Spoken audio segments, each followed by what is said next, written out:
नमस्कार दोस्तों, स्वागत है आप सभी लोगों का एक बार फिर से हैप्पी ज़िंदगी के यूट्यूब चैनल में। दोस्तों, अगर आपने हमारे चैनल को सब्सक्राइब नहीं किया है तो चैनल को सब्सक्राइब करिएगा, बेल आइकन को ज़रूर दबाइएगा। तो आज हम आपको इस वीडियो में बताएंगे भूम प्रदोष व्रत कैसे करें और इस व्रत की कथा क्या है, पूजा विधि कैसे करें।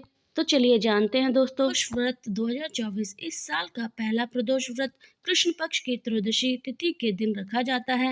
मंगलवार को पड़ने के कारण यह प्रदोष व्रत भूम प्रदोष व्रत कहलाएगा। प्रदोष व्रत 2024 हर महीने त्रयोदशी तिथि के दिन प्रदोष का व्रत रखा जाता है। प्रदोष व्रत देवी देवताओं के महादेव को समर्पित होता है। एक महीने में 2 बार प्रदोष व्रत रखा जाता है। साल का पहला प्रदोष व्रत कृष्ण पक्ष की त्रयोदशी तिथि के दिन रखा गया है। मंगलवार को पड़ने के कारण यह प्रदोष व्रत भूम प्रदोष व्रत कहलाएगा। प्रदोष का व्रत रखने और भगवान शिव की इस दिन आराधना करने से व्यक्ति की सभी मनोकामना पूर्ण हो सकती हैं। इसलिए आइए जानते हैं भूम प्रदोष व्रत पूजा का शुभ मुहूर्त, सामग्री, पूजा विधि और कथा के बारे में। तो आगे बढ़ने से पहले हम आपसे रिक्वेस्ट करते हैं कि वीडियो को लाइक जरूर करिएगा, दोस्तों को शेयर जरूर कर दीजिएगा, कमेंट बॉक्स में हर हर महादेव जरूर लिखिएगा। शुभ मुहूर्त कृष्ण पक्ष की त्रयोदशी तिथि की शुरुआत जनवरी 8, 2024 को 11:58 PM से कृष्ण पक्ष की त्रयोदशी तिथि का समापन जनवरी 9, 2024 को 10:24 PM पर है। प्रदोष पूजा मुहूर्त 5:30 से PM से 8:11 PM अवधि 2 घंटे 40 मिनट तक है। प्रदोष व्रत की पूजा विधि: स्नान करने के बाद साफ वस्त्र धारण कर लें। शिव परिवार सहित सभी देवी देवताओं को विधिवत पूजा करें। अगर व्रत रखना है तो हाथ में पवित्र जल, फूल और अक्षत लेकर व्रत रखने का संकल्प लें। फिर संध्या के समय घर के मंदिर में गोधूल बेला में दीपक जलाएं। फिर शिव मंदिर या घर में भगवान शिव का अभिषेक करें और शिव परिवार की विधिवत पूजा अर्चना करें। अब प्रदोष व्रत की कथा सुनें। फिर घी के दीपक से पूरी श्रद्धा के साथ भगवान शिव की आरती करें। अंत में ओम नमः शिवाय मंत्र का जाप करें। अंत में क्षमा प्रार्थना करें। तो आज के दिन आप शिवलिंग पर चढ़ा सकते हैं चीज: घी, दही, फूल, फल, अक्षत, बेलपत्र, धतूरा, भांग, शहद, गंगाजल, सफेद चंदन, काला तिल, कच्चा दूध, हरी मूंग दाल, समी का पत्ता। आप इन सभी सामग्री से भगवान भोलेनाथ को प्रसन्न कर सकते हैं और अपनी सभी मनोकामना को पूर्ण कर सकते हैं। हर माह के शुक्ल पक्ष और कृष्ण पक्ष की त्रयोदशी तिथि को प्रदोष तिथि का व्रत किया जाता है। प्रदोष व्रत की तिथि जब मंगलवार को आती है तब उसे भूम प्रदोष व्रत के नाम से जाना जाता है। भूम प्रदोष व्रत में कथा सुनना व कहना बहुत ही पुण्यदायी माना जाता है और इस कथा से पूजा भी पूरी होती है। मान्यता है कि भूम प्रदोष व्रत की कथा सुनने व कहने से भगवान शिव का आशीर्वाद प्राप्त होता है और जीवन के सभी कष्ट दूर होते हैं। आइए जानते हैं भूम प्रदोष व्रत की कथा के बारे में। भूम प्रदोष व्रत कथा: सूत जी बोले, अब मैं मंगल त्रयोदशी प्रदोष व्रत का विधान करता हूँ। मंगलवार का दिन विधियों का नाश है। इस व्रत में समय व्रती को गेहूं और गुड़ का भोजन करना चाहिए।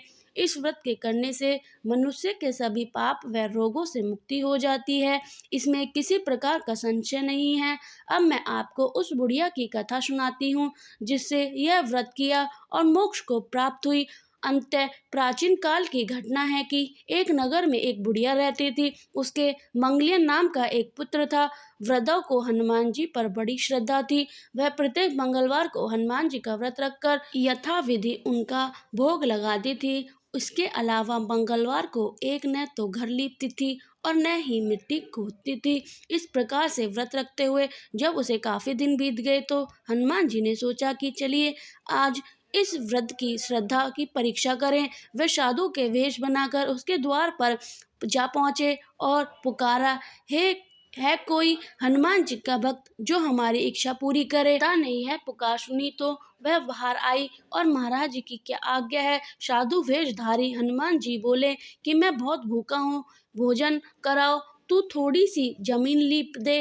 वृद्धा बड़ी दुविधा में पड़ गई। अंत में हाथ जोड़कर प्रार्थना की, हे महाराज, लीपने और मिट्टी खोदने के अतिरिक्त काम आप कहेंगे मैं करने को तैयार हूँ। साधु ने 3 बार परीक्षा करने के बाद कहा, तू अपने बेटे को बुला, मैं उसे सौंधा लेटाकर उसकी पीठ पर आग जलाकर भोजन बनाऊंगा। वृद्धा ने सुना तो पैरों तले धरती खिसक गई, मगर वह वचन हार चुकी थी। उसने मांगलिक को पुकार कर साधु महाराज के हवाले कर दिया, मगर साधु ऐसे ही मानने वाले न थे। उन्होंने वृद्धा के हाथों से मांगलिक को औंधा लिटाकर उसकी पीठ पर आग जलवाई। आग जलाकर दुख मन से वृद्धा अपने घर के अंदर जा घुसी। साधु जब वो भोजन को बुलाया, कहा वह मंगलियों को पुकारे ताकि वह भी आकर भोग लगा ले। वृद्धा में आंसू भरकर कहने लगी कि आप उनका नाम लेकर मेरे हृदय को न दुखाइए। लेकिन साधु महाराज न माने। वृद्धा को भोजन के लिए मंगलिक को पुकारना पड़ा। पुकारने के देर थी कि मंगलिय बाहर से हंसता हुआ घर में दौड़ता आया। मंगलिय को जीता जागता देखकर वृद्धा को सुख आश्चर्य हुआ। वह साधु महाराज के चरणों में गिर पड़ी। साधु महाराज ने उसे अपनी असली रूप में दर्शन दिए।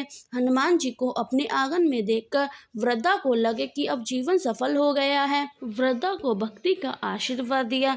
जो व्यक्ति इनकी सच्चे हृदय से व्रत कथा को सुनता है और पढ़ता है, इन व्रत को करता है, तो हनुमान जी उनके सभी कष्ट दुख दूर करते हैं और जीवन में सुख समृद्धि लाते हैं।